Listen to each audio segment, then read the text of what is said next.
Good afternoon. Let me start today's session.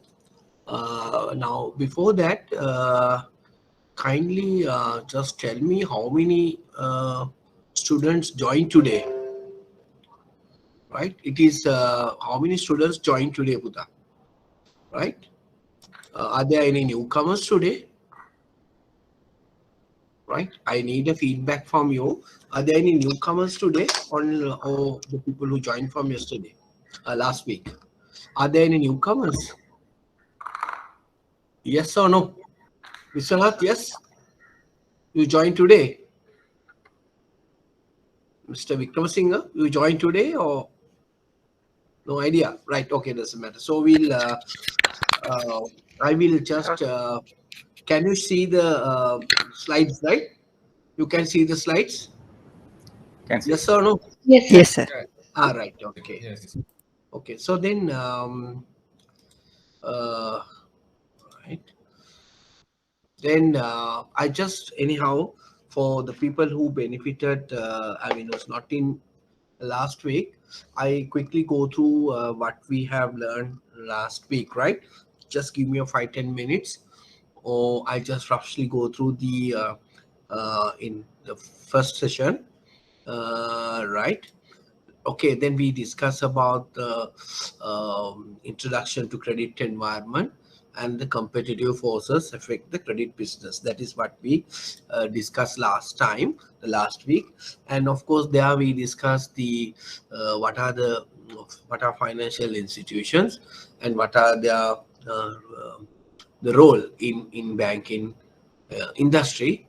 And then we discuss what is credit, right? How important the credit is. Then we discuss about the quality credit culture, what you mean by a quality credit culture, and what you mean by a quality credits. Then we discuss in detail what are the key credit functions performed by financial institution: size transformation, risk transformation, maturity transformation, and solve asymmetric information problem. And then we discuss what are the key drivers of credit in little details, and then why we consider credit as a lifeblood of a bank, and then what are the credit business today you are facing. And there we discuss the importance of strategic, we take some strategic credit decisions, risk management, and green and the pandemics and the digital environment have been important strategic issues today. And of course, good business ethics and corporate governance. And of course, then we went into discuss in detail what are the challenges faced by a credit manager in little bit of detail. Then whoever the credit manager need to basically sort three type of questions. And one is, what is your present credit market, where are you, and what is your uh, credit business want to go, right, and how to be there. So these are the three fundamental questions any credit manager need to answer. Right, then we discuss where are we now. We discuss about your market standing in terms of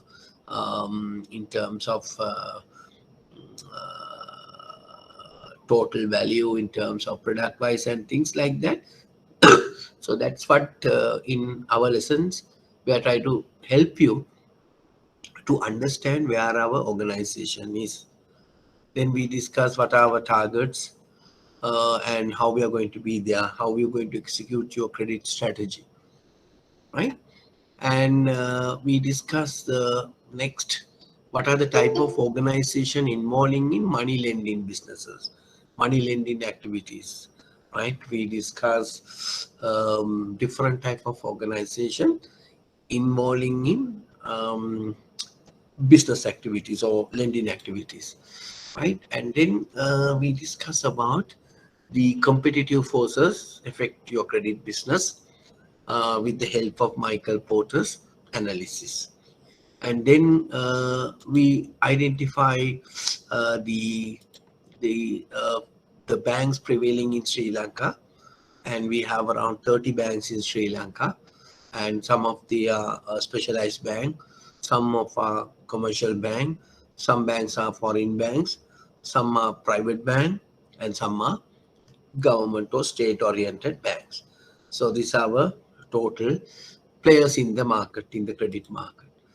And then we discuss about the little bit of details about the banking industry today, and we discuss about the bank density, and we talk about how many ATMs and CDM machines available in the country, and then we discuss how many credit card users in the country, and also number of any sort of account opened by your customers. So we have, in that case, we have a good picture, but still there's a huge vacuum in the market as far as the credit is concerned, right? Okay, so that is why we need to address to understand our credit business. Then we discuss the some of the financial performance of selected banks, leading banks. What are their operating income? What are their profits? What are their total assets? Things like that we discuss in little in detail. And then we discuss their deposit base and their lending portfolio to some extent, right? How these loans are divided among those banks. And then we went into discuss about the non-bank financial institution. So we experienced 39 licensed finance companies in Sri Lanka, and we have a specialized 3 leasing companies, and what are the asset base and blah blah we discuss. Then we also discuss the how these LFC and the SLAC sector is growing in Sri Lankan market, and what are their NPL, what are their loans and advances and things like that. And also we discuss some of the licensed finance, microfinance companies and registered licensed finance companies, right? And how many of licensed finance companies, microfinance companies in Sri Lanka, and what are their contribution to the credit market, and and mind you, we have a lot of unlicensed microfinancing companies in Sri Lanka. And then also we discuss about some of the Michael Porter's factors, how it impact the lending businesses. And then we discuss about the substitutes, right? What sort of challenges given by our fintech companies, and we discuss the value of fintech companies in the world today, and how these fintechs are taking market, competing with banks in different aspects. And then we discuss about some of the um, fintechs, how they enter into the banking business by coming up with different fintech solutions. And then we move into discuss about the peer-to-peer lending, and where we discuss about the total market of this particular segment, and who are the players in this particular segment, and what is P2P and how it works. And then we discuss about the crowdfunding and what is the market on crowdfunding and what is crowdfunding. And then we discuss a new area about the business we call BNPL. Now, even though Sri Lanka is not much familiar, but in other countries, the BNPL market is very much popular. And why we discuss, we discuss these things are impact my credit business. Called BNPL mean buy now and pay later. Even for Amazon.com, some other leading companies also enter into this business, right? So what is BNPL? What is the market size? How we capturing the world lending market? So we address that, and now you look at it from 2018 onwards, how the CAGR is going right, in other countries. So there is a huge potential compounded, that is CAGR, mean compounded annual growth rate. You see the percentage wise is more than the bank in a percentage, right? Okay, so then what is the present market share? Who are the players in this business also? Afterpay, PayPal, Sri Lankan Central Bank also now try to be negotiate with PayPal, right? And Sri Lanka Central Bank is waiting to get the clearance from PayPal to do PayPal in Sri Lanka as well. So, so once the PayPal come to CISA, that means they bring those also offers to Sri Lanka, right? So we need to understand that. So that is what we simply talked last 120 minutes as an introduction to credit, higher diploma in credit management. Now, so I am covering the part of credit administration function. I think Indica has done 12 hours. So I'm going to um, discuss the next 12 hours about the environment, about the credit. Right. Now today, what we are going to discuss about the credit industry analysis and also try to understand the present market conditions. Right. Okay. Oh, 1 minute. Huh? It is not.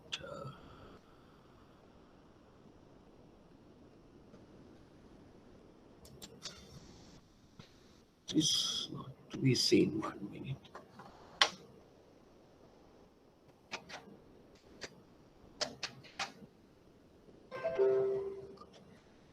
There's something wrong in this.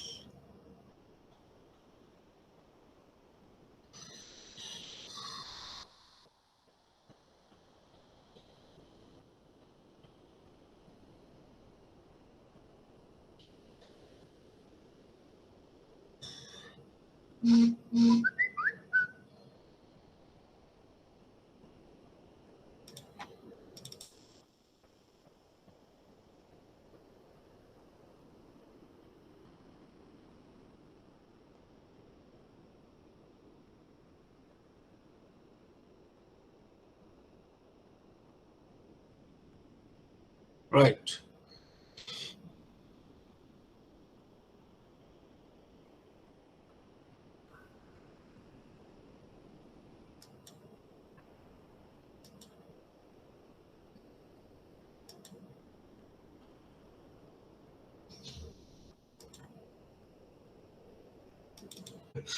Today, what we are going to discuss about the analyzing of our credit industry, and so why assets?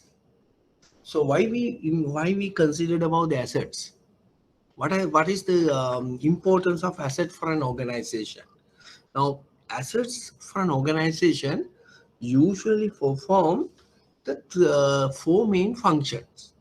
One is you can use the assets for classifying banks or classify banks, so it's as a classification criteria. Second, we may use for some sort of a regulatory requirement, right, for capital adequacy calculations.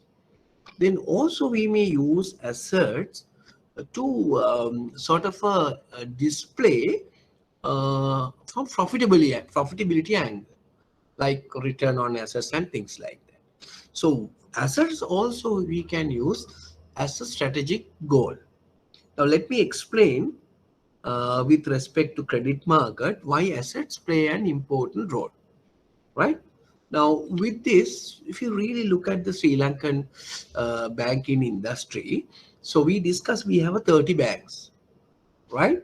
Now the banks can be categorized, classified based on the asset base. Now, Sri Lankan banks are usually called large banks, medium banks, and smaller banks, small banks. Now, what is the criteria they use? The banks, the asset base is more than 500 billion, right? We consider as a large bank. So, asset base between 200 to 500, we call them as a medium banks. So less than 200 billion, we consider them as a small bank. Now, if I, sorry, if you can further elaborate on the banks, large banks, so we have a 3 million asset base, one bank, that of course Bank of Ceylon. So you noted that if you really look at it from the total asset base, now 20.7 of the total asset base in Sri Lankan banks are occupied by the Bank of Ceylon. Then we have about 2 trillion bank, that of course People's Bank is 15.7. Whereas 1 trillion to 2 trillion, we have 4 banks. So you know what are the 4 banks: Bank of People, Sampat, HNB, NSB, and recently joined to that category is NDB, right? So we have around 4 banks, basically, which can market share of 9% in terms of assets, where between 200 to 500. So I think DFCC is basically reaching, to my understanding, I think it is, if anybody from anybody from Sampat, anybody from DFCC, I think you can share with me. It's somewhere close to, I'm taking the June 30th figures, right?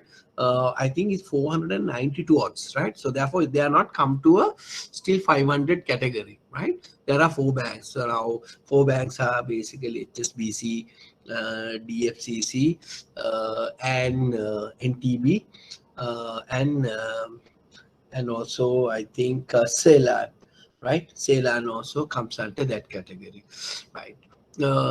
Ceylon, of course, above 500. So medium banks, I think NTB, then DFCC, right? Has come to, not DFCC, but what are these 4 banks?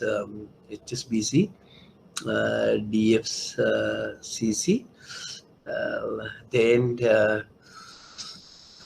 200 to 500 bank. Then there's another 2 bank, NTB, and there's another bank, right? I can't remember exactly what that particular bank, right? So whatever said and done, so you noted that we have around 55 odds banks, or 55% of asset base are contributing from the 4-6 large bank, right? All other banks, you noted that less than um, 30, 40% of the market share, right? So therefore we can make use of asset to classify the Sri Lankan banks. That's another one area, as I explained to you. We make use of assets, right? Then the second, if you look at the capital percentage or capital adequacy ratio. Now, what is capital adequacy ratio? I think you are well aware about that. Now, how you discuss about the capital adequacy ratio, dividing the bank's total capital, dividing the risk-weighted assets. So then assets come in again to the scene. Now we will discuss the regulatory aspect, how these regulatory aspects impact the credit business after we discussing about pestle factors, right? We discuss what are those, we call them as significantly or systematically important domestic bank, and how capital adequacy ratio and other things impacted your credit business. We will discuss separately, but for the time being, so I'm discussing why assets play an important role in banking, especially in the credit market. Right now, when you're calculating capital adequacy ratio also, so your assets you are going to take as a risk-weighted assets, right? Now, you know the T1 and T2, how we compete and all these things, we will discuss little later on. Now, what is risk-weighted asset? I think risk-weighted asset means, so these are the values of asset subject to possible losses due to risk underlying such assets. So therefore, we need to allocate some money, some amount for risk, and then you take the final asset base to calculate your capital adequacy ratio. Now, some of the risk factor may be contributing to your credit products. That is why we need to understand the risk-weighted assets. Right, RM is estimated separately for credit, market, and operational risks. Right, so these specifically the credit risk, you need to allocate some part of your assets. So therefore, it's also play an important role when you are calculating your risk-weighted assets. Then, of course, the risk-weighted assets is calculated on standardized approach for credit risk, standardized measurements method for market risk, basic indicator approach for standardized approach, or the alternative standard approach for operation risk. Right now, say for an example, now say if you're pawning, for simple example I'm just quoting, for pawning, so if you can go up to 65 to 70, so therefore you don't want to have a risk. But if a bank grant loan for 100% about the value of the pawning article, so then you need to allocate 100% of the risk. So then it will impact your asset base, right? So that's what we need to understand, the risk weighted asset when you're calculating um, your capital adequacy, right? Then the third point, asset also play an important role for profitability. Now, if you really look at it from your profitability ratios, which is calculated in 20 last year, now certain return on assets, that's another important area where you can get an idea about how important the ROA in calculating the profitability. Now, can anybody tell me what is the largest ROA earned in the banking sector? In which countries usually? Or which bank which having the world highest return on asset ratio? Can anyone have an idea about the RO ratio? Now, if you look at in ROA ratio is not much, but you look at it from in the Sri Lankan market, it's going around somewhere close 1.1. That's the normal range. But in some countries, you noted that the return on assets are basically around 14%. Now, that's another important area we need to look at it. So it is from North America, one particular bank called United National Corporation. So the return on assets is basically around 14%. Now, if you take in the countries like Africa, it's ranging from zero point 0.8 to maybe around 0.8. Then China also go like 0.78. Japan maybe somewhere I think is 0.2. Then the Europe countries may be having a lesser ROI, right? Return on asset maybe around 0.16. And then Middle East also, like Sri Lanka, is going around 0.87, and also USA also 0.93. But in the exceptional cases, there you can see some highest RO or ROI also shown in some other countries. So you can understand how important the assets therefore when you're calculating your profitability. Now, if you look at the certain informations about the Sri Lankan banks, if you really look at it from dark ends, the return on assets on before tax is basically is 1.81 in the banking industry. That is the rate. So you need to compare that with your banks. See whether your bank is there, right? So NSB is 1.96, where the BOC is 1.73, public People's Bank is 1.93, so Sampat 1.67, 1.71 is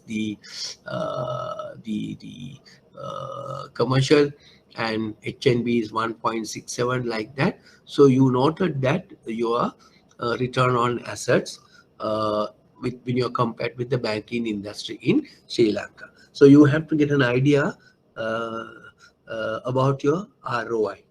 Why I will tell you why you need to look at it, these important points, because those are directly or indirectly relating to your credit business, to understand how you can contribute credit to changing these ROIs, right? Okay. So I think you will get an idea about these ratios, especially in the profitability, and also you look at it in Sri Lankan's profitability. Now you noted return on assets, all right, and you look at it in is working around it somewhere is around 0.2%. Right. Then, if you look at the profitability indicators of licensed finance companies and specialized leasing companies, now RO all A is coming down. Right. That's important thing, because you may noted that the value of the credit businesses in the financial sector, I mean, especially the LFC sector, is not doing well. Now you see, as a result of that, the profitability ratio also coming down from 4.2 to 1.7, starting from 4% in 2016, and then it's 2020. If you look at it, it's also coming down. So therefore, you see some sort of a relationship with the credit with the asset turnover, right? Okay, so this is some actual statistics available. You look at it from profits also comes down with this, right? Now, sometimes also remember, some banks are using asset as a strategic goal. Now you look at it your bank, right? You look at it your bank. I'm not going to ask from you. So most of you now, the students who following this course, can just think which bank, I mean, your bank is feeling to what category, right? So you are belong to one particular bank. No, you are working for a bank. So you think your own bank. What is your bank? Are you aware about your asset base, total asset base, your first instance? Now we are learning higher diploma, Puta, right? So that, of course, you need to understand, no, right? So what we are learning higher diploma in credit management. So all the students who following the uh, advanced diploma, so need to be have an idea about what is your bank asset base. Okay. Now, Dulanchili, how much, which you are at the EFCC, I suppose. Dulanchili, which, you're from BOC, I can remember. Some BOC. Okay, now you know your asset base, right? Yeah. Okay, right. Hemamali, what, if it is okay to ask from your bank? Hemamali, which bank you are, Puta? Hemamali, you are there? Yes, sir. Bank of Ceylon.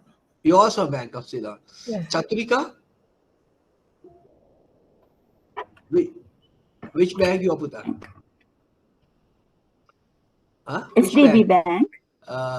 Then we'll ask SDB. Yeah. Right. Okay, SDB. So what is your asset base? We are I just if you don't know, it's no problem, right? Yeah. What is your asset base? We are a small How much? bank. Yeah, I know. You are comes under small category. Yes. Yeah. What is your asset base, Puta? I don't. No idea. I don't have actual idea in that. Right. Okay. No problem, Puta. No, I just asked. Right now, Anuradha. What is your bank portfolio asset base? Yeah, I'm from commercial bank, and if I'm not mistaken, it was standing at 1.9 billion as of June. Exactly. You are reaching. So I think it's more. I think it's more than 2 billion now as of September results. Okay, good, good, fantastic. So I am referring to So then I had to change my note, but because I told I have taken four figures from 221 half year, right? So of course Yes, I yes, yes. definitely That's definitely you may reach now. During that time is 9.1.9 trillion. So now yeah, is yeah. 2 million. You are also getting to the People's Bank category, right? So the two Yes, of category, course. right? Now, so I don't want to ask from each and everybody what is the asset base. So it is important. So it's a usual normal thing for everybody actually need to know to some extent what is your asset base. Now you see what asset contribute. Lot of things you can understand when you know your bank's asset base, right? So that is why now you can make use of uh, your asset base to design your corporate objective or corporate goals or strategic goals, right? Now how can you, as a strategic objective, how can you use it? Now say if you're in the smaller bank category, suppose you may be maybe close to around 190 billion or so. So what may be your strategic objective should be? So you can make use of asset for to determine your organizational strategic objective. How? Say, okay, we are now in the small bank category. So in year two or maybe 2022, I want to become the medium bank category. Or medium banks can say, okay, we want to become the larger bank category. Within the larger bank, now you say People's Bank or commercial bank want to say, I want to reach the 3T, right? I want to reach the Bank of Ceylon figure. When you're developing your strategies, right? So what will help then? What will help? Because when it has to be contributed, because loans and advances are imposed into the financial institution, because major portions of assets in your organization are consist from loan and advances, right? Now if you say, if you want to move in from your present middle bank to or middle position to the large bank category, so what is the strategies you need to develop? So you need to develop, how can we improve my loan and advances, right? So that's what I want to uh, highlight here. So therefore assets play an important role in your organization, right? It can be classified in which grade you are in your bank, in the banking fraternity, and it will facilitate to the understand capital adequacy calculation, and it also important for you to understand the profitability, right? And also it facilitates to understand your strategic goal.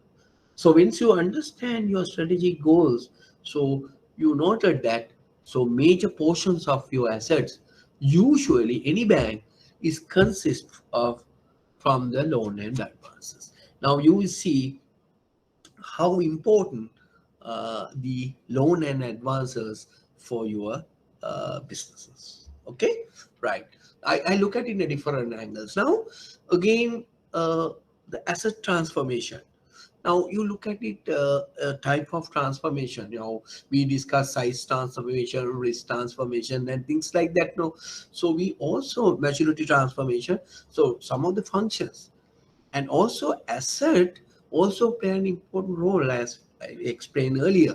Type of transformation where the bank use deposit, that's the mobilized fund, to generate revenue by pooling deposit to make a loans, right? So more specifically, asset transformation is the process of transforming bank liabilities into bank assets. So how can you convert to the bank assets? By granting more loans, right? So loans are bank asset because they represent money that the bank lends and expect to receive back in the form of principal and interest payment.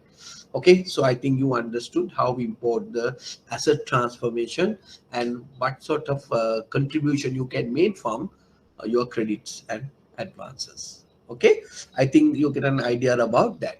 Now you look at it in the banking fraternity or banking industry, right? From your total assets. Now, asset again, I have taken from 15.9 as a total assets. So, what is the contribution in the banks? The 30 banks is given 9.6 trillion. That means 60%, that means major portions of your asset is contributed from where? From the loan and advances. Of course, the investments and other assets are not much. So major portions about the your basic asset base contributed from loan and advances in the banking sector, right? And if you really look at again the from the LFC and LSC sector, and the loan total asset is around 1,380 million. Even though we have around 39 finance organization, so you see the asset base is comparatively less, right? That is what central bank also going for a drive for consolidation, right? They may request banks to look for another party who can be a consolidation, right? Okay, so the loan and advances in the financial company or sector, also LFC and SLC sector also contributing 76%. So that's one way your loan, major portions of your loan are basically are represented by the loan and advances, right? So I think now you have an idea about the basically what is how important the loan and advances in terms of assets. And then there, of course, we discuss why assets play an important role, right? Assets play an important role for certain reasons. So how can you improve your assets? By improving your loan and advances, right? Okay, I think now you get an idea about so loans and advances position, right? Then we moving to the industry analysis. So we'll discuss about the loan market and things like that. Okay, where you look at the total assets of financial institution worldwide from 2002 to up to now for 2019. That's available figures with me. Now in US dollars trillion, it has reached around 400 odd US dollars trillion, right? So you look at it in what is the Sri Lankan amount, and you compare it with the total world total assets, right? Now, why we need to know all these things? Now, suppose if you are working in a branch, suppose you are a manager of a particular bank, right? Now you can make use of a particular branch. You can make use of this information to present it for your management when you're going for an interview or any other activity or any other business area. Now, how can you do? Now you look at it, your total asset base of the bank branch at the bank, and then you look at it your branch asset base, right? And then you look at it your total loan portfolio, and you look at it your total loan portfolio in your branch, right? Then you get an idea if your loan you're performing well in your branch. You always can maybe sometimes your head office people will be not aware on that. You can just put an argue, okay, I am doing better in my lending business, right? Why? Because see, these are the asset base of my brand, and this is the asset base of my branch, and this is my loan portfolio. I've been contributing, right? The loan and advances in a fairly high amount when you're compared with the overall figure of the bank. So, right, these are the the selling point of view when you're going for an interview, right? So you can always bet on that. So for that, you need to understand about how the loan asset, the relationship, right? Okay, that's what I just highlighted some of the points. And also we also need to know the market factors as well, as not only Sri Lanka but in the other areas as well. Now this is some of the if you look at the country wise, you get an idea about how the assets distributed, right? They have taken 4% depreciations. With that also, you noted that there may be a how the asset is distributed among the world in financial uh, area, right?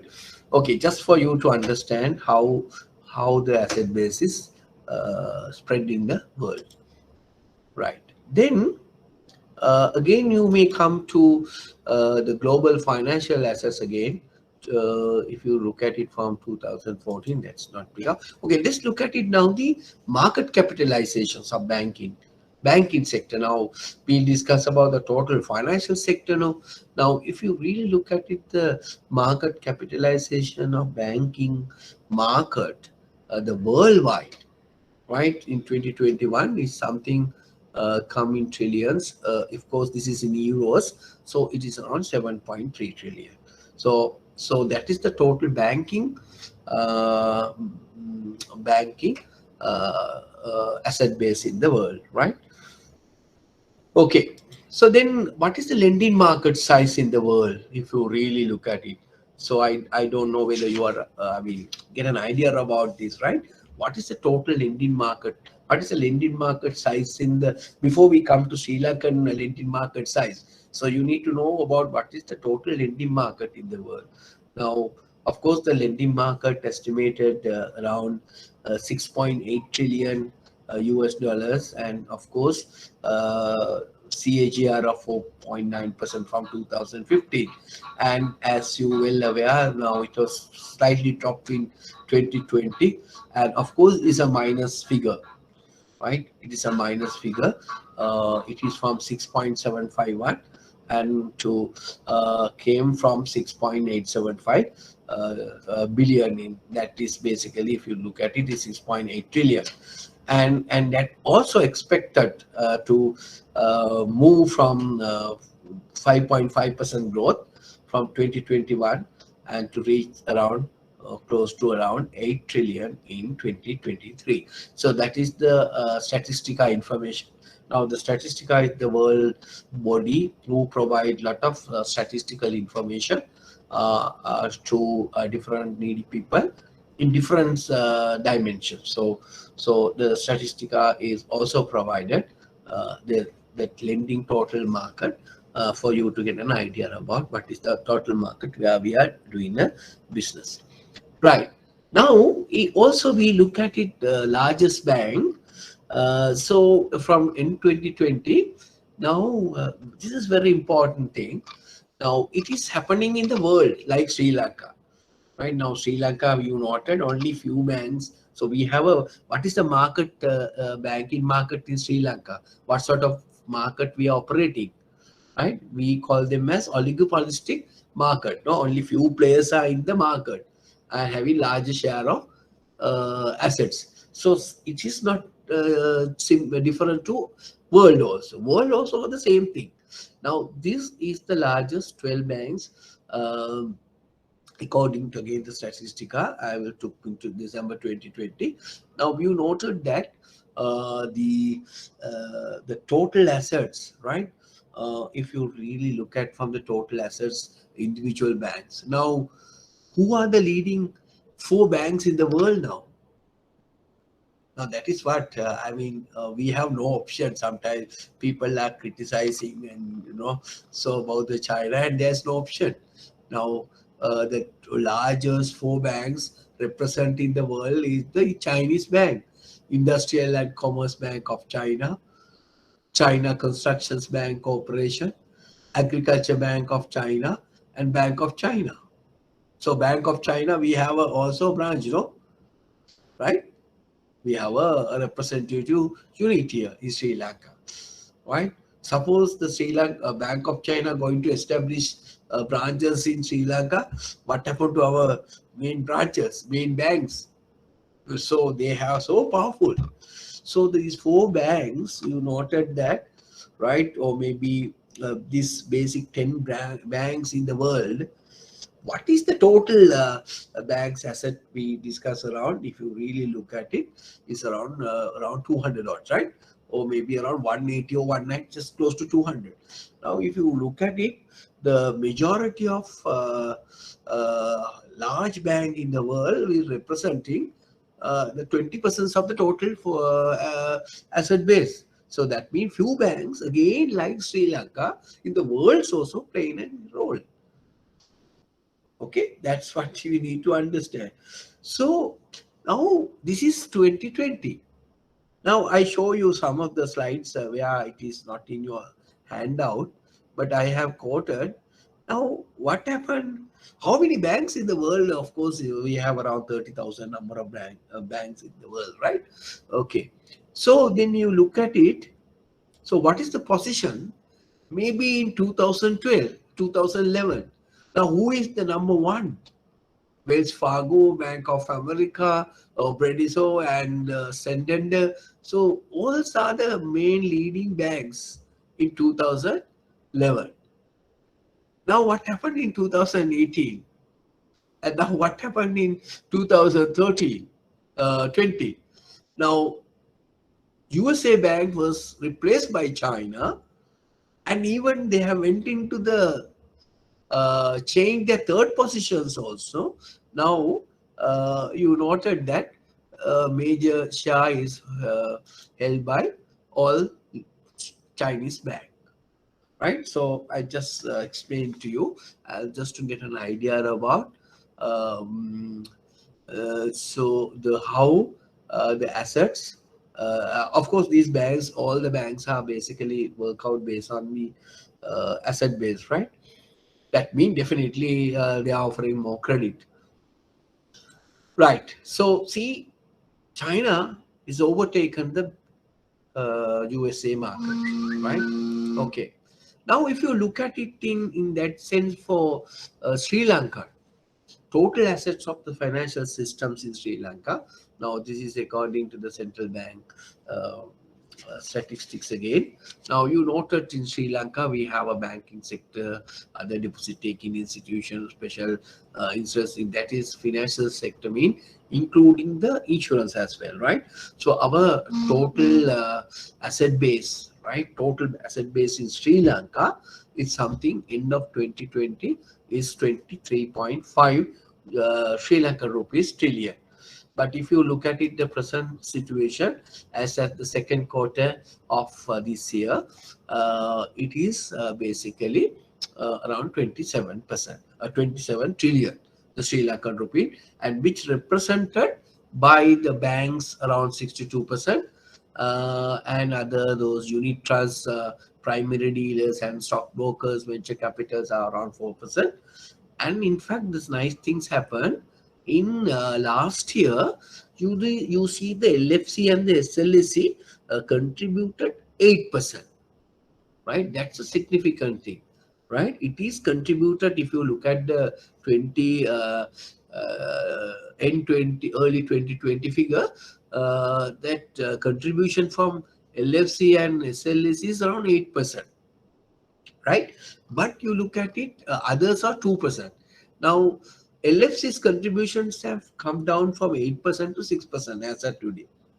So that means they are not giving much loan. That's indicating that sense, right? So why they have not contributed to that assets? They are not offering much loans, right? So that's why also that profitability ratio has come down. Okay, now you know the figure if you really look at it from the world Sri Lankan total financial market, right? I think now you get an idea about the what is the total assets of the financial sector in Sri Lanka, right? Okay, then we moving to the next one. So the asset quality. So then people are talking about credit quality, and we also asset quality. So if you are losing the asset quality, what is indicating? Say we are telling, okay, our asset quality is coming down. What it tells you? What what we can get from that? Now say, Directly huh? with the solvency. I didn't get at you, Buddha. What is that? It's directly related with the solvency. Solvency. Yeah, okay. From as an straightforward signal, what do you mean by low quality mean? So what is showing? NPAs are increasing. NPLs are increasing, right? Good. So that's another important thing. So NPL are increasing, right? So if you say quality, low quality mean, it is always associated with NPA. So, right? So you need to understand certain principles when you're learning about the credit quality. That's you look at it here. Now, gross NPL and increasing, and then what happened? What happened basically? So the provision coverage also need to be improved there, right? The provisions for loans, they're going to increase. Now, I think central bank was basically stop implementation of IFSR 9 due to this COVID incidents. But I think now central bank from next year onwards, they're going to introduce IFRS 9, right? So the moment you introduce the IFRS 9, what happened? So you have to be very careful about your what?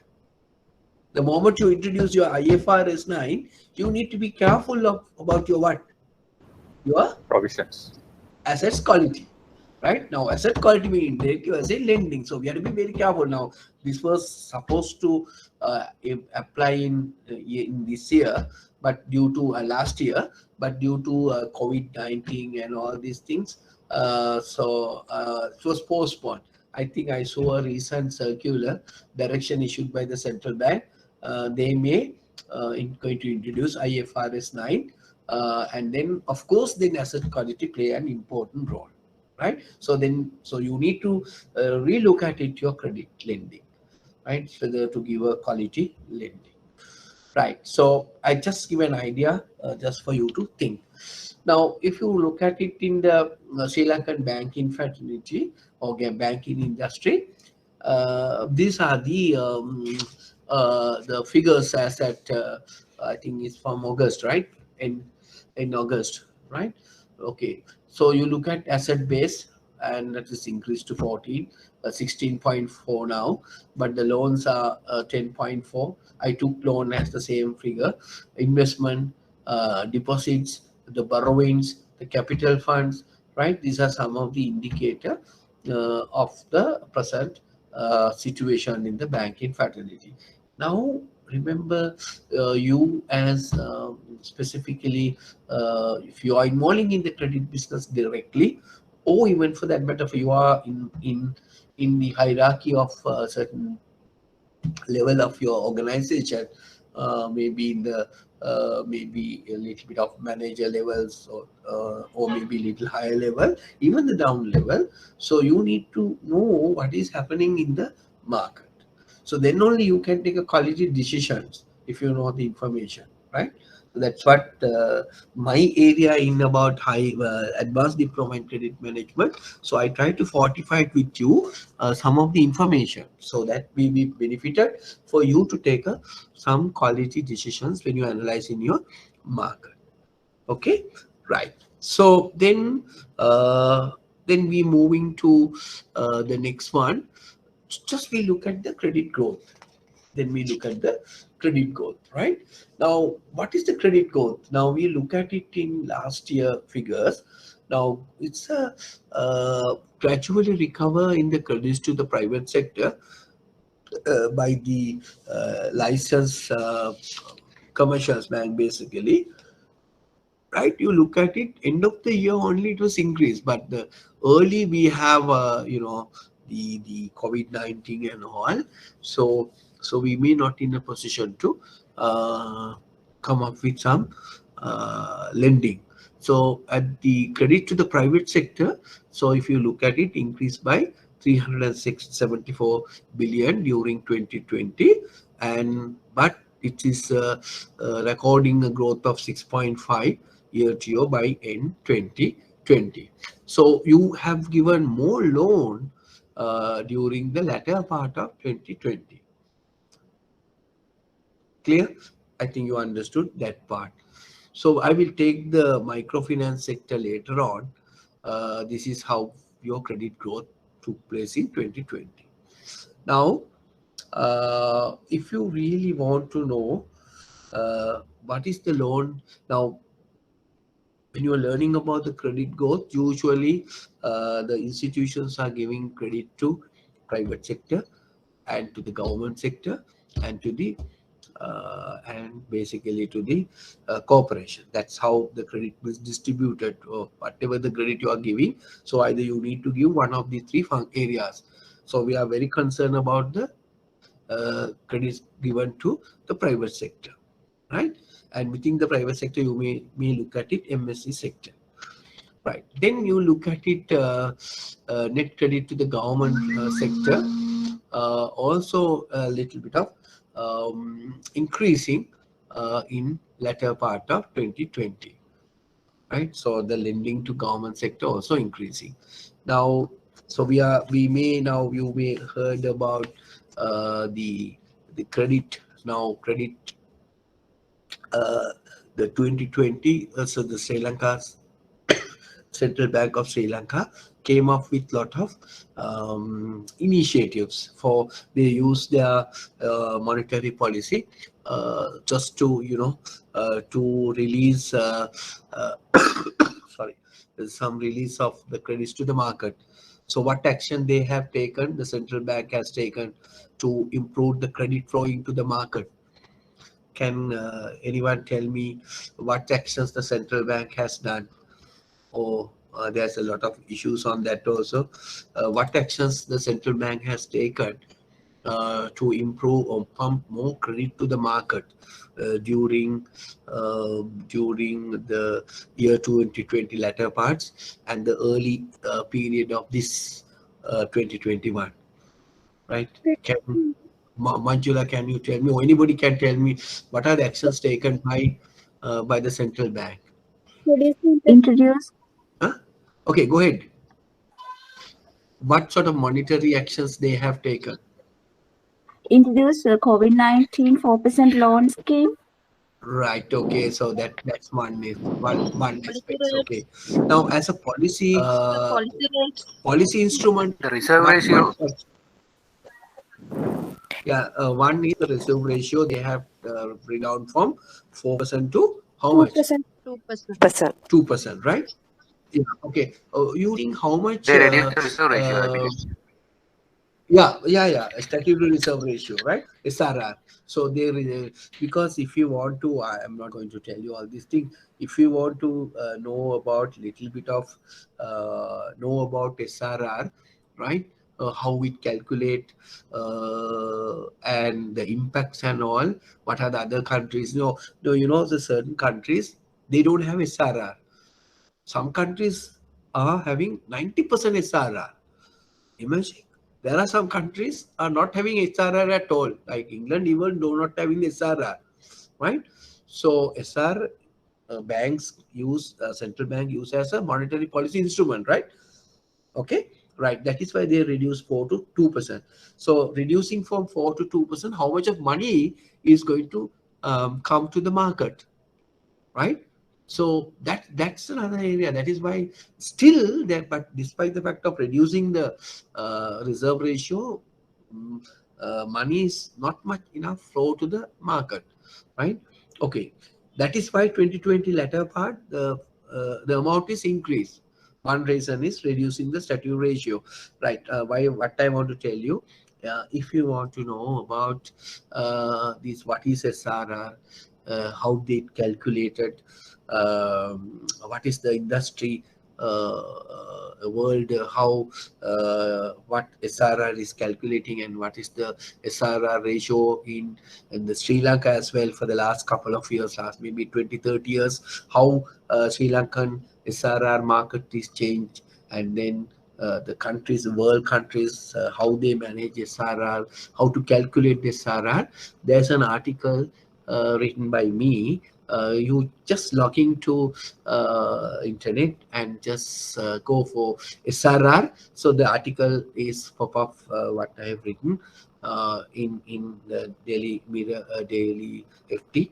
There's an article written by me about the SRR. You get an idea about what is SRR, right? I'm not boasting myself. I'm just telling you, if you want to get what is SRR and how to calculate and things like that. Okay, coming back again to about from SRR. So we reduce what?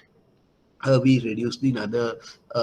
We make use of the another policy instrument is reducing the policy rates, right? Thereby standing lending facility rates and standing deposit rate were reduced to 3.5 to 4.5, right? So that means again, so the make the credit available to people.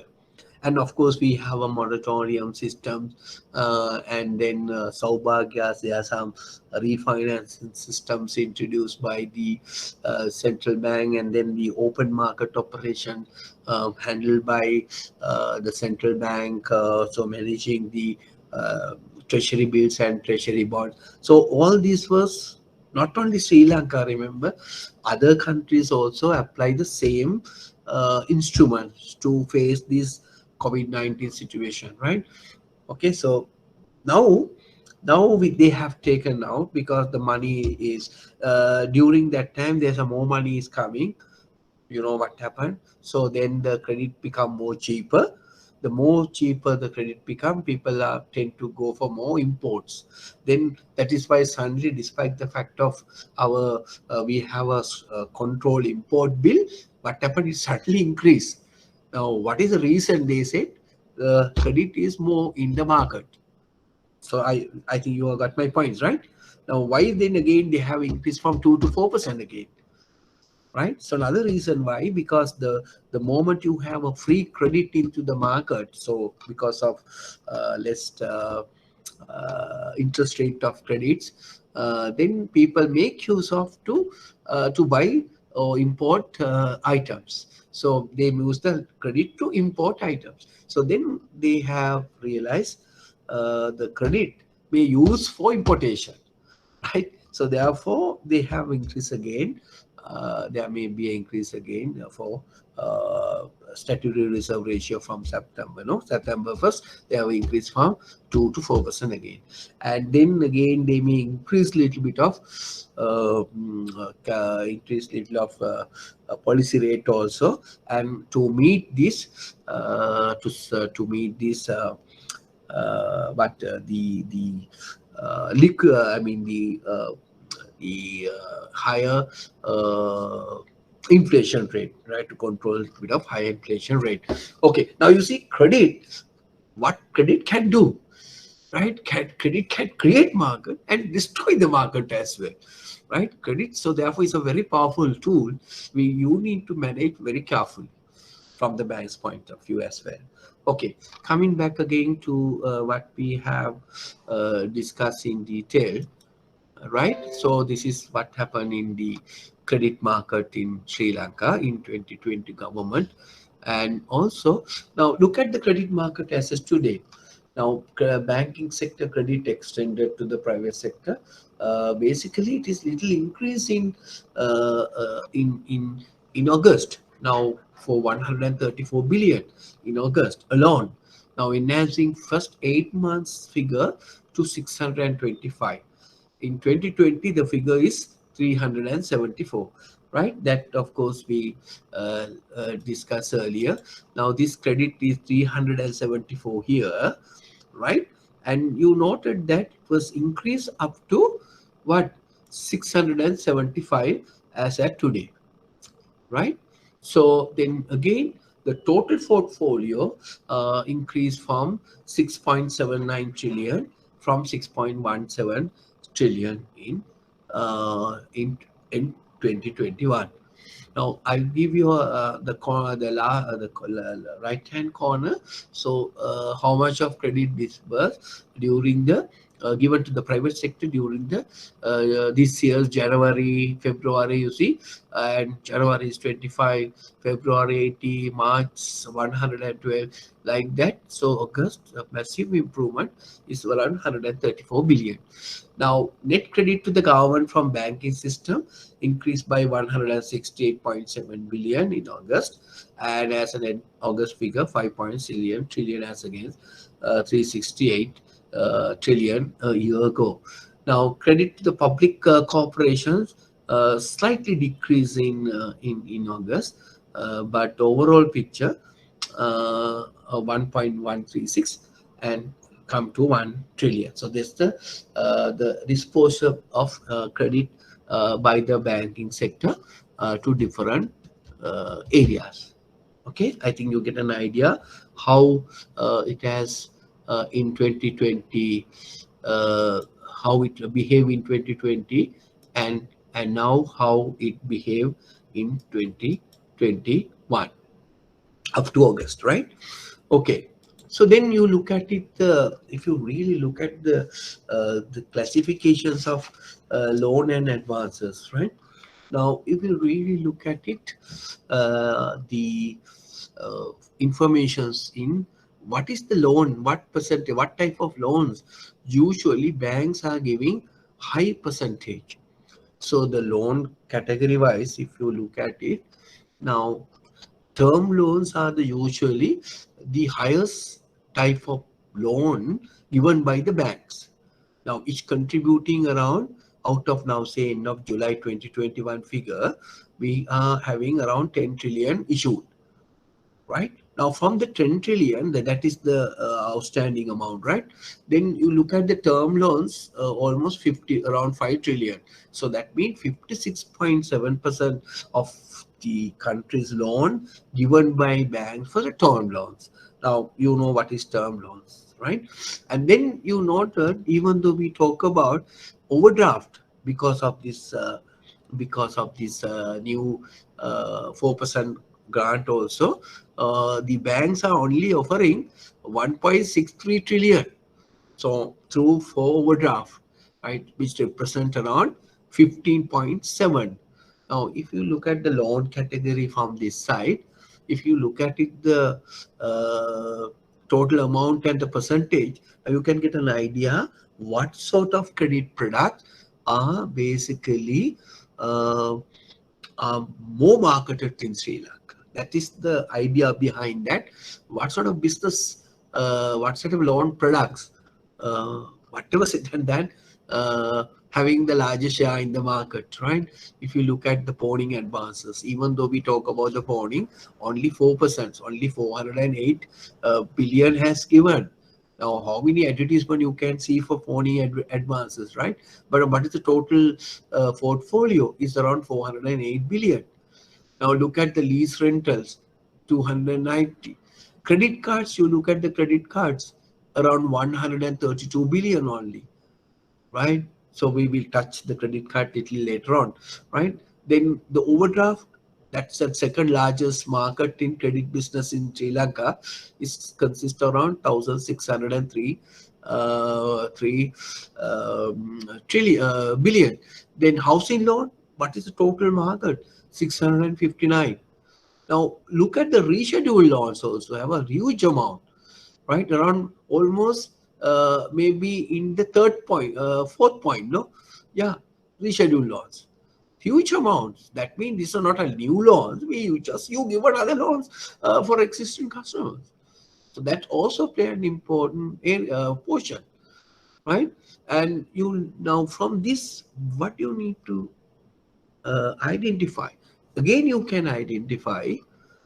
So these statistics you have to use wisely. Now, what is the total housing loan market in Sri Lanka? Right, it is estimated roughly around 659.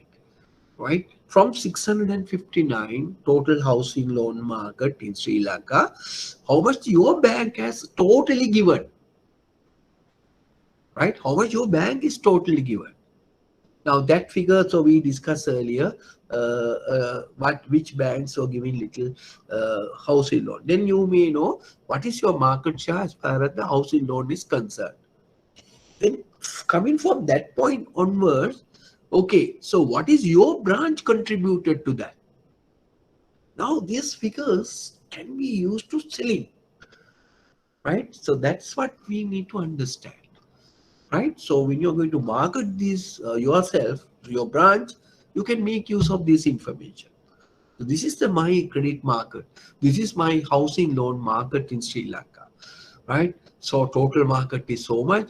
This is my bank credit market, right? My housing credit market. Then from that housing credit market, from the total bank, what is my bank contribution to that? Suppose from your total bank portfolio, right? From that, your branch is contributing to more.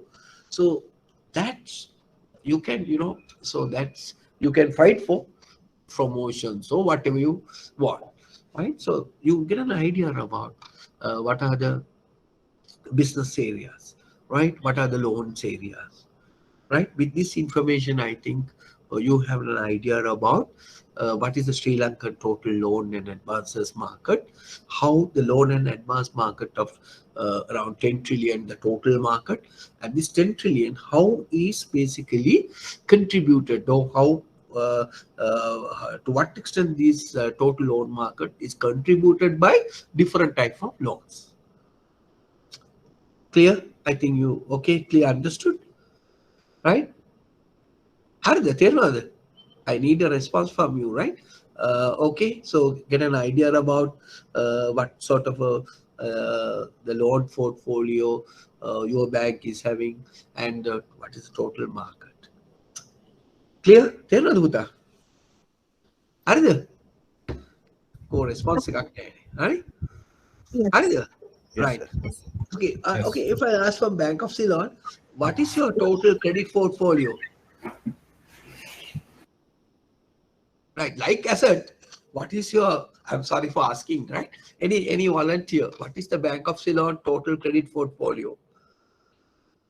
Any idea? So I think these figures are not secret, right? I think these things are available for you all, because you are the people must know all this information. Then you are the people must think, okay, this is my present position and this is where I need to go.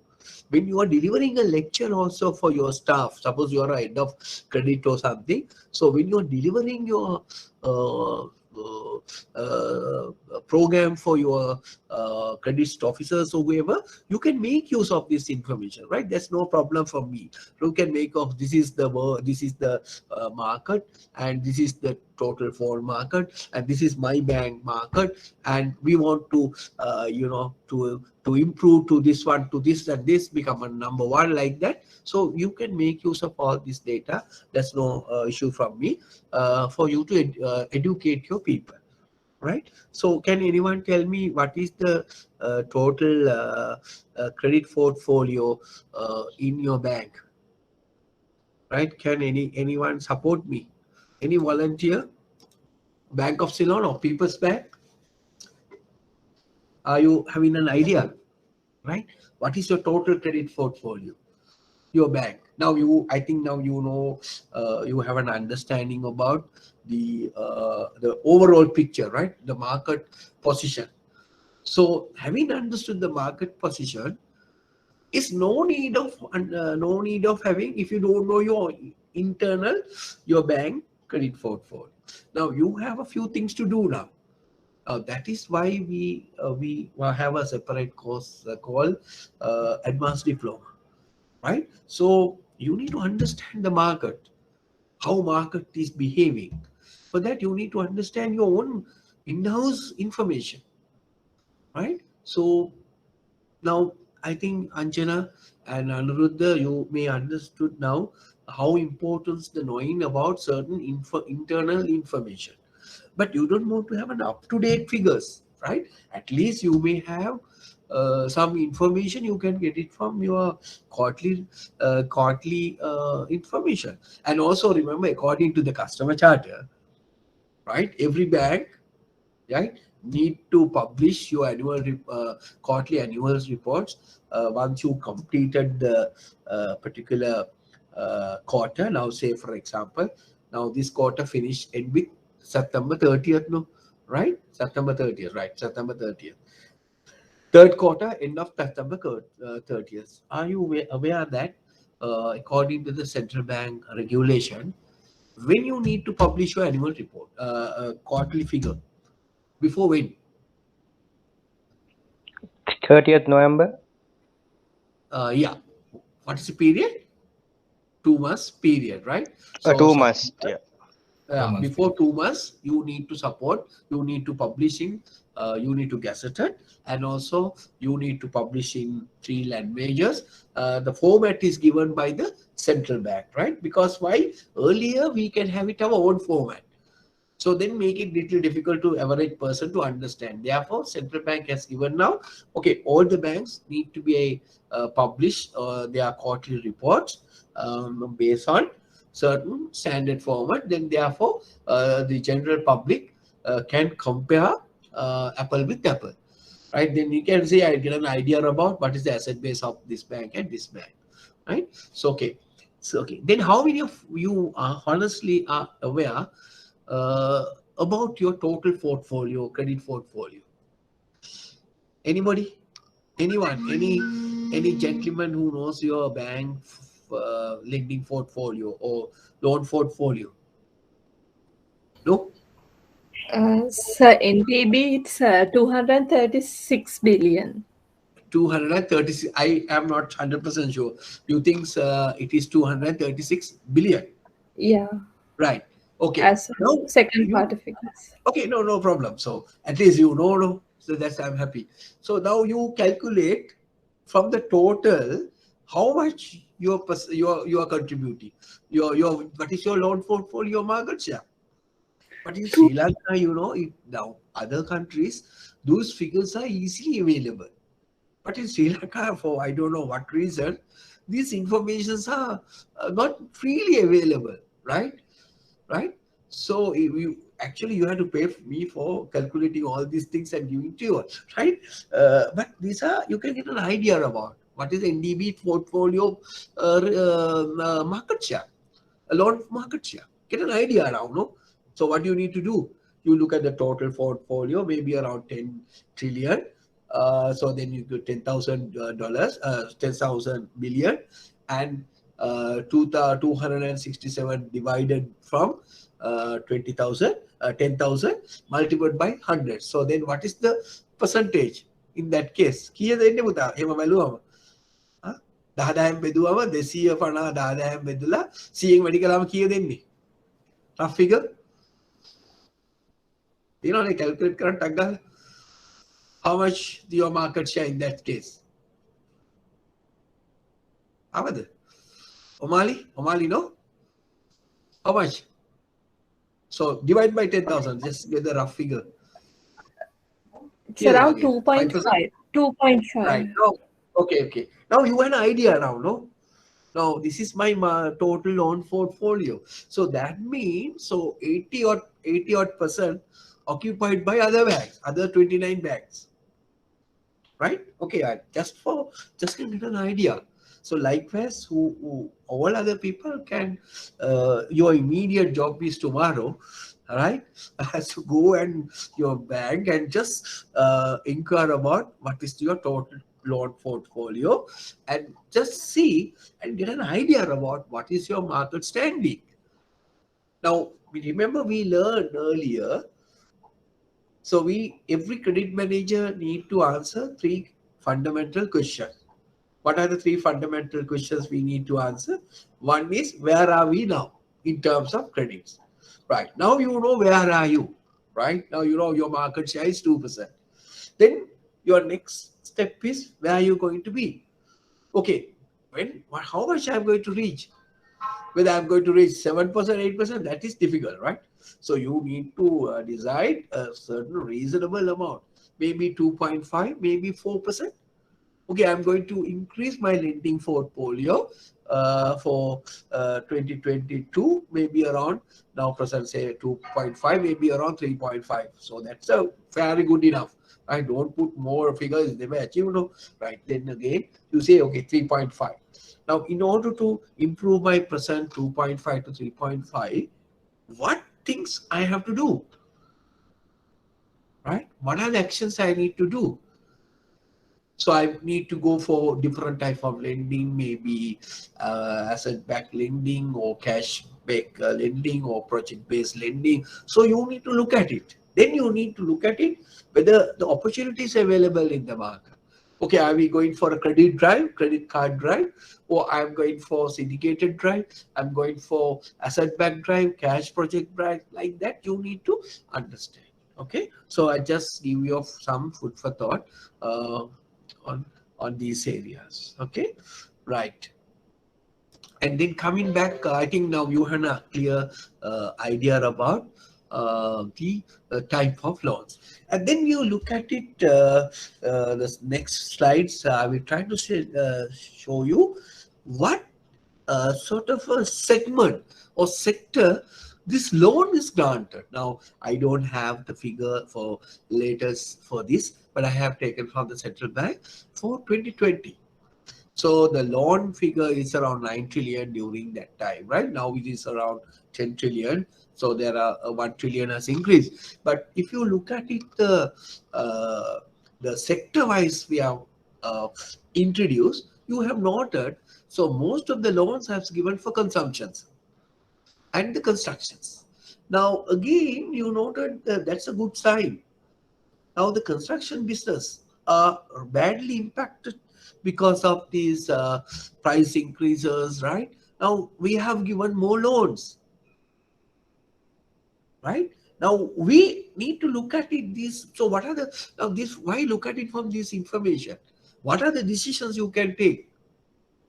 That is what you need to see, right? Okay, now you noted that a lot of banks has given more loans to construction industry from the total portfolio, right? If you look at it from the share of the total loans given, right, 18% was given, or maybe around 16 to 17% is given to construction industry. Now you look at it, the construction industry. Now, what is the present construction industry situation? Right? Now, you need to recover this loan from the loans given to the construction industry. Now, how the construction industry is performing now? Whether it's good, so then now construction industry is nothing to do with COVID-19. Oh, yeah, there may be impact, but not like tourism coming or not. That is impact for your tourism business. Now, you look at the tourism business, the given only 331 billion loans by the banking sector, even though we talk about a lot of concession, but how much of loan given to the tourism sector is 331 billion. When you're compared with the tourism, construction is more, right? But this construction business not much impacted, but it impacted by other areas like cement prices going up, right? All other materials are going up, right? Some people are not in a position to complete the projects due to various reasons. So then the loan taken by these construction companies, so that little bit of difficulty is paying back. Right now, you can see results. NPL last year has gone up in that sector. That figure maybe go a little more this year. Now, why all this information is important? So you need to look at it, how much of loan we have given to the construction industry. So then we need to monitor this particular sector. So there may be possibilities increasing the NPL. So what is the recovery actions, or what is the monetary aspects we need to look at on that particular area, right? So you, as a credit guy or credit manager, need to look at it, all these things, right? And look at the NPL ratio, how it is increasing. And this is in 2020, right? Now this figure may be increased. right? Now the tourism figure, you know, because of not tourism's coming, the NPL has gone up to 6.8. Almost construction also 6.4. When you look at it, because the like tourism, construction also not happened because of last lot of time the lockdown situation. Right now, that's a different story. Now with this new episode with the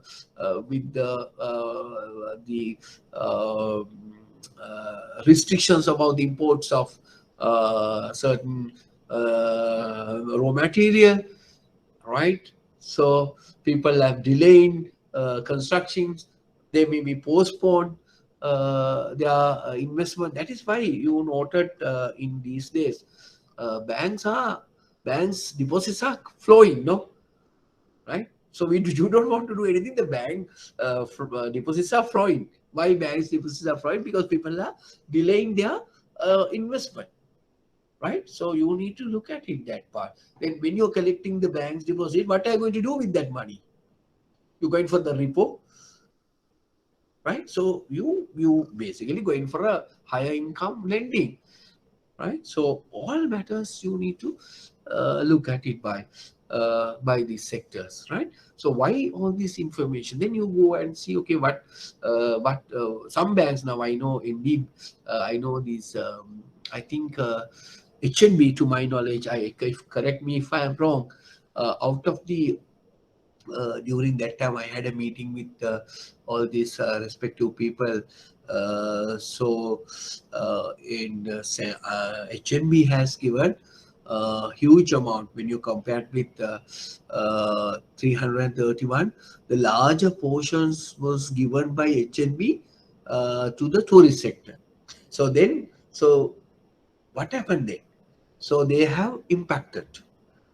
If anybody from HNB, I made to understand around 50 billion or 48 billion was given to the tourist sector alone by the HNB. Is that correct? If anyone from HNB, correct me if I am wrong, right? Because then HNB, the bank, was given a lot of loans to the tourism sector. So when you compare with other banks, is that correct? Anybody from HNB? Right? Can you support by justifying my answer, my statement, right? Yeah, to my knowledge, I think HMB has given a little. Now then, again comes into saying another important area or important factor need to be taken into account. What is that? So to what extent you diversify your portfolio? Now you look at your portfolio and this information you will can take some diversify. So I am more invested in this area, this sector. That sector is not doing well. So therefore, how can I diversify to avoid the credit risk to some extent, right? So these are some of the decisions you need to take in the credit business, right?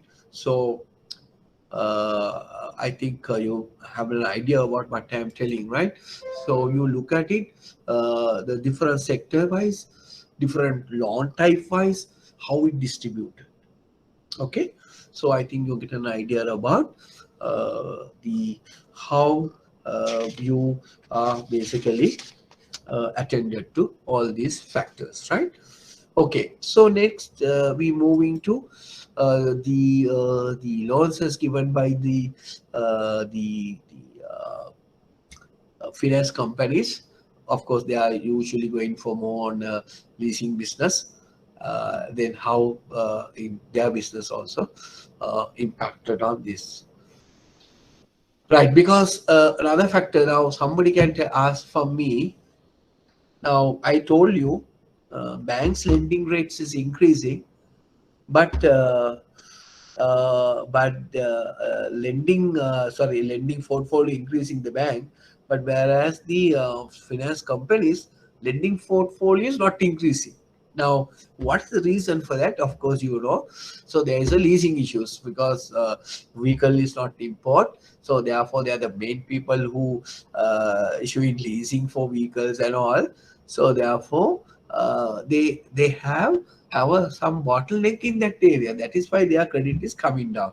Then, so that in order to prevent that, you noted that recently a lot of private, I mean the finance companies are going for pawning advances.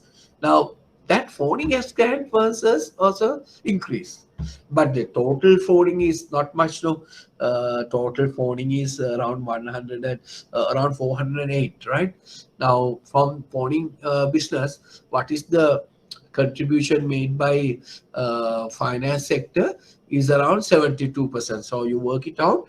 So that means that's also fairly. Now, pawning business also capturing by the finance companies. That you also need to know while you are studying. You need to understand what are the competition is coming. Now, suppose you are a pawning, you want to launch the pawning business, so you need to look at it. Not only the banks, then the finance companies also now capturing. Now you look at it from 2019 pawning business and 2020 pawning business. It is available in your handout, right? Now, it is increased from 59 to 71. Right now, it is increased around 80 or somewhat. I think my knowledge is 77 or 75, right? So that means, so for look at it from 400 portfolio, and it is contributed by 71, right? So that means, so major portion also in the pawning business captured by the finance companies, right? That also you have an idea. Suppose if you are concentrating on pawning businesses, right? Okay, so all these informations have give you some sort of a decision making inputs, right? Okay, next one. So then you look at the non-performing loans percentage. Now you look at it from product wise, from pawning, credit cards, leasing, housing loan, overdraft, reschedule loans, and this is how your NPL is accordingly increasing. So if you look at it, so basically we had a high NPL, but now all NPL are coming down, but except for rescheduled loans. Right now, so you look at the overdraft NPL also coming down. Then whereas the housing loan NPL is coming down. So we had higher in during 2020, and now is slightly coming down, and pawning also coming down. That's a good rate. Of course, you look at the non-performing loans and look at from the product wise how it fluctuate, right? You get an idea about how NPL performing in the Sri Lankan banking industry, right? Okay, then if you look at it, the 2020 figures, in net NPL rates has increased and now is slightly coming down. Now, okay, then another important area you need to look at it when you're discussing with NPL. Now, you noted that 21, 22 and figures in 218 and 219 and 220 figures, and the 2021 first two quarters figures I have given. Now, based on the classification according to the central bank, so your loan portfolio can be categorized into four areas, that is special mention, substandard, doubtful, and loss. Now, when you have an information figure like this, what decisions you can take? Can anyone contribute to me? Now, this is the banking sector NPL category, right? So, what now is like when you go for an A level, so sometimes A level and even for O level, they give you a chart slow, and they will ask to interpret this this chart. Now, you as a banker who involving in credit business, you need to understand how you make use of this information. Now, this is from 2018, and this is up to 2021, and this is the special mention category, right? Have you noted something? Now, from information, this is very important.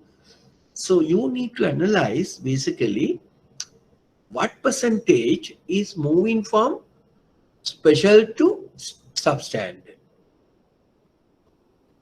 when we are compared with Q2.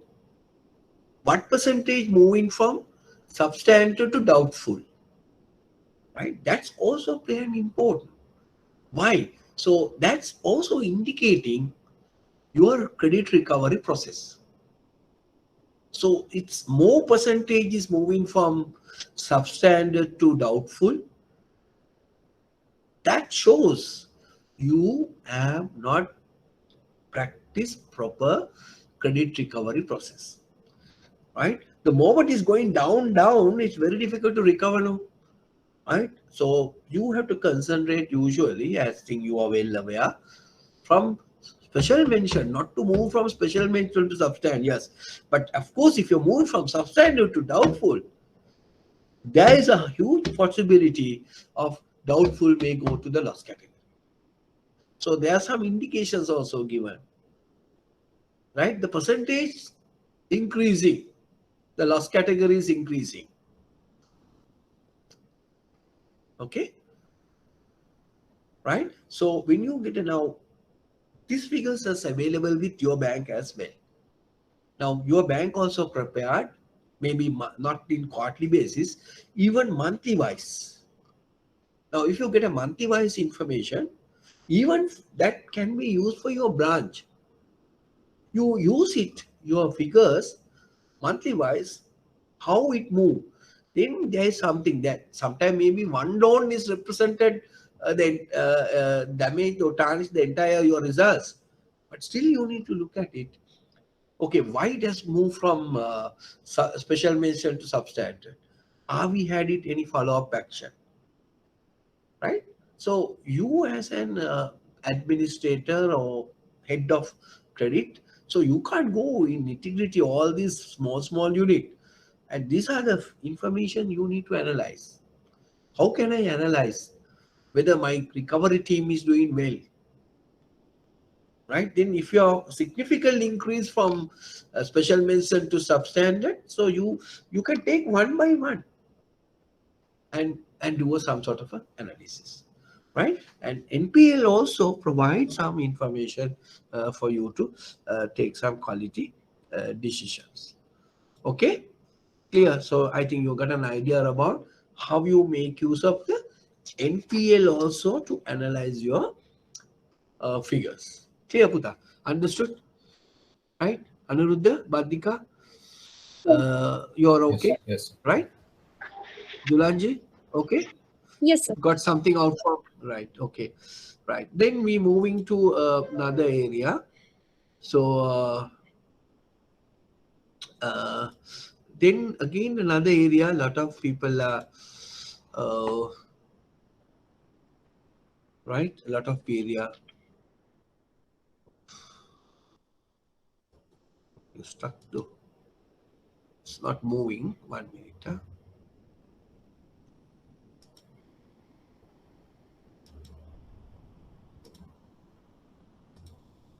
Right.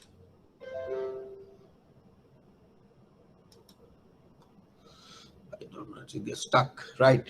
So you move into your next. You are having the next slide also. See with this what happened. All right. Okay. Now I am going to look up the ME sector in Sri Lanka. Right. So you know in MSME sector, that is micro, small, medium sector, you know it contributes 52% of Sri Lanka's GDP. Now last week also I told you countries like German, and they contribute around 80% to their countries' respective GDPs, right? So Sri Lanka, so 52% of Sri Lanka GDP is contributed from the MSME sector. Now accounts for over 90% of total enterprises in non-agriculture sector. Now 45% of all employment in Sri Lanka provided by the SME sector. So over 1 million SME sector establishment providing livelihood to 2.3% in the non-agricultural sector. Now you look at it, how important this sector. Every bank talk about, every government talk about, so provide. Now we have a special minister also now, right? And I think the government at the last budget, if I'm not mistaken, they want to establish a separate, the unit to look after the SME, MSME sector, right? Is that clear? I think, yeah. So they want to have a separate administrative or unit in the finance ministry to looking the MSME sector. That's because of you noted that the contribution they made, right? Okay, so they have identified, according to the survey done by ADB in Sri Lanka's market, and they said why the ME sector in Sri Lanka? What are the constraints? As you are well aware, of course, the limitation within financial institution, risk averse banking culture. So banks are very much risk averse guys. As far as the lending to a MSA sector, banks are very risk averse, right? Okay, and heavy reliance on collateral. Right, that's another important area because banks have a nice reason for that also. What they're telling is, okay, we are dealing with depositors' money. We can't play around with the depositors' money. So they said, okay, so therefore we need to have some sort of a collateral. And then, the market infrastructure, including insufficient mechanism to information asymmetric. So that's another issue faced by this sector, information asymmetric. So that means asymmetric informations mean, so informations are not available for both parties, right? Limitations on meeting MSME, example for poor financial literacy. So lack of market knowledge and lack of transparency. Okay. If I ask you now, okay, from based on this, okay, so can anybody tell me what is the literacy level in Sri Lanka? What is the literacy level in Sri Lanka? Can anybody tell me? I think you know it. Come on. What is the literacy level in Sri Lanka? It's about 80%. Oh, more than that, no? It's around 90-odd%, no? 95%, no, more than 90%. What is the financial literacy in Sri Lanka? So what do you mean by a financial literacy? If you define a financial literacy, that means the average person knowledge about financial transaction, financial institution, financial product and services, financial cost, and that is the what you call the financial literacy. The average person knowledge about these things. That is what you call the financial literacy, whereas we say reading and writing ability, for literacy. Likewise, in financial literacy, we talk about the average person knowledge about financial instrument, financial institution, financial transaction, financial transaction cost, like that. What is the Sri Lankan financial literacy level, you think? Huh? Any Between guesses? 30 to 40. 65. Around 35%. Yeah, okay, is correct. Yeah, that rate, 30 to 40%. I'll accept that. So that means still there's a huge, even though we have a literary level of 80-90%, when this comes to the financial level, it is not so. So I think some of you have learned the one of the main co-functions of the central bank is what? Yeah, I think you may learn about the central bank. No, one of the core functions of the central bank, improving the financial literacy, right? That's of course, yeah, you need to understand. But what happened now when you talk about the MSME sector? You see, they have given the reason for poor penetrations of MSME sector in Sri Lanka as per the ADB's research. What happened? that is, they are not having much literacy. Now, if you look at the some of the information, some of the figures, right? I can quote that from average interest rate on new MSME lending by licensed commercial bank and average interest rate on the outstanding stock of MSME lending in licensed bank. So you look at, you get an idea about the lending rates given to MSME sector as well as some of the outstanding stock. Now you see, every time is little coming down, right? Okay, so you get an idea around that, the lending offer, right? Then you look at the average interest rates on loans granted by MSC by sector-wise, agriculture, industry, services. You look at it again, so you can get an. I don't want to explain each and every one, but you can get an idea about uh, how the banking sector granted loans to MSME sector in sector wise. And you look at the sectorial distributions of outstanding loans, you look at the areas, right? Number of loan issues, and you look at the number of loans amount granted, billion wise, right? Then again, you may have an idea about, so the distributions of outstanding loans to MSB sector by end 2020. Now, so how much is loan? You look at it from 1 million, more than 1 million, more than 10 million loan, and about 100 to 1 million category loan. And so, yeah, okay, go ahead. You want to ask any question for me? Oh, right. Okay, so you look at it the category wise. Now, you noted some yellow one, will you? Now, you look at the loan, maybe around 100 billion has given, and this is the total market. Now, if you look at the total market for MSC sector, how much you think the loan, how much of loan is given to this MSC sector?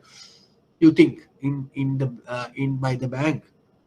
What is the total outstanding balance of the credit granted by MSP sector? How much as at N20? How much you think total amount granted to the MSP sector is around 743 billion, right? Right. It's not even, if you look at the total is 9 million, right? 9 trillion, no, even not 1%, no. That's my point now. Now we have granted 2020 is how much? Around 9 trillion. Balance is 9 trillion. Total balance is 9 trillion, right? Now look at the total portfolio granted at the end of year 2020 is around 743 billion. Now if say 100 billion, will you? Even how much it is? 1000, we take 1000 billion, right? Of 9,000, how much is around 1%, right? So is this not enough? No. So you imagine we have the loan portfolio balance is around 9 trillion, but how much we have given to MSC sector? So what is our contribution? That is the question we are facing every day. Every government come and they try to expedite lending to ME sector, but still that ME sector is enjoyed by informal sector. Various reasons. Nobody is going to rectify that. But it's a huge potential area. You noted that 45% are working. Contribution economy for around 50%, but nobody has paid much attention to this area, right? So you get an idea about if you are involving in MSME sector. Now you had an idea about. Now you noted that 100 billion, right, given for number of loans. You see around 250,000, 225,000 people. So they don't want big amounts. So they ask only for imaging 100 to 1 million category. Right? So we have given more loans to that category. But only, even for SME sector, you look at it, number of loans given more than 1 million, very small. So where you need to improve? Now, if you look at this chart, there is some not proportionate enough, no?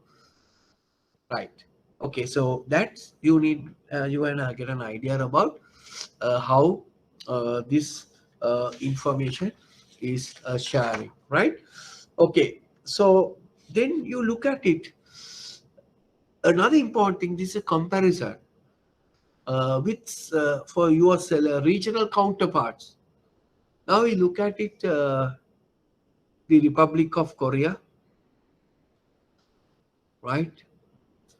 Look at the Malaysia figure. Look at the Thailand figure. Look at the Indonesian figure, of course. But then you look at the Sri Lankan figure. Outstanding loans to MSME as a share of total outstanding business loan. Sri Lanka has given around 14%. That is what when you calculate around 100% how much is, right? Then what is Republic of Korea?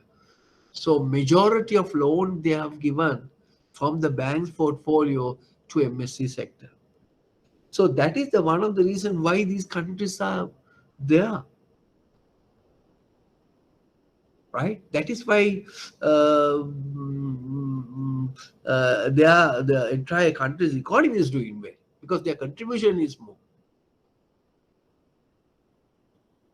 right? And this is you need to get an idea. So where about the Sri Lanka and where is the regional counterparts? How what sort of a contribution?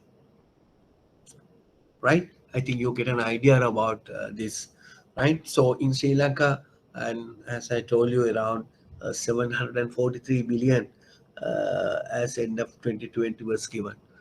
And for that, of course, then there may be a lot of monetary policy decisions taken by the government to come up with a lot of initiatives, actions to introduce priority sector lending targets for the micro and medium scale enterprise and sector, right? So having understood that, the government or the central bank also came with a lot of initiatives, action to them, and priority lending targets was given 20% growth per annum for credit to the micro. And so we also identify from your total folio. So they said, okay, you need to give 20% to your MSC sector, right? So I think you get an idea about what we have discussed today. And of course, if you look at the credit market business, since we need to address a little bit of credit market as well. So look at the global credit market in the world is around maybe around 100 billion US dollars, and that is come to around 20,000 Sri Lankan rupees, right? Billion, right? So what is the Sri Lankan percentage in that case? Of course, like other countries, but the CAGR is growing at a comparatively lesser percentage, is 1.5% increase, right? So the global credit market is around 103 billion US dollars. That's come to around, if you work it out from 200 rupees, the market is around 20,000 Sri Lankan rupees, right? If you think about the Sri Lankan market is how much? Is around 131.9, right? Or maybe you take 132, that's a small amount.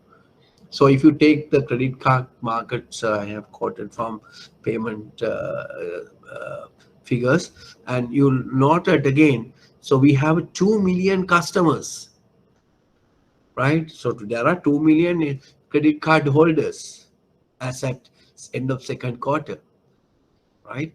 So fairly okay, right? Fairly okay in that case. We have around 2 million cards. So what is the transactions? Total volume of transaction is in terms of millions, 11 transactions, right? Okay, if you look at the value of the transaction is around 62 billion, 2 million our card base. So you need to have an idea about credit card business as well, and this is how the credit card is moving, and per transactions and things like that. Okay, So I think with this information, so I think you may have an idea about how how the credit market is moving and the industry, what area and all. I think you get an idea. The last week we discussed about the competitive factors, right, for credit business, and today we discussed the how the credit market is basically working on, right? Clear? Any questions now before I wind it up? Right? Any questions? Next week also we need to start at 3:30 and we will go till 5:30. Right? Next week I will start some factors like regulatory factors, how the regulatory factors impact your credit business. There we talk about some regulatory issues like LTVs and things like that. Also we are going to touch on that, and also see time permit for the capital adequacy also, right? Okay, so we have just spent 120 minutes, but I want to finally just to share with you, have you got anything out from this today's presentation? Right? Have you got anything out from this today's lecture? Right? I need your contribution to that.